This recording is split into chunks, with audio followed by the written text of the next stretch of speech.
మీ నాన్నగారేమో ఒకవైపున సంపద సృష్టిస్తానంటాడు. ఎప్పుడన్నా సంపద సృష్టించాడా?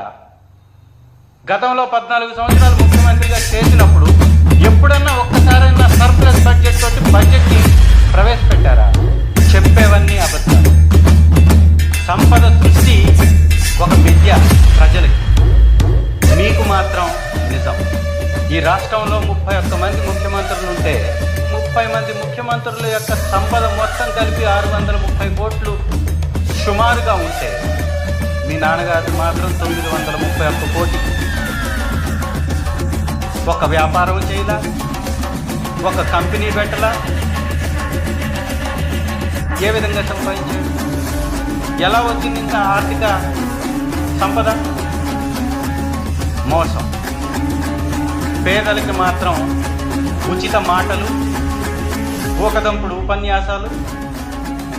మీకు మాత్రం ఈ ప్రభుత్వంలో ఉన్నటువంటి ఖజానా కొల్లగొట్టేటటువంటి ప్లానింగ్స్.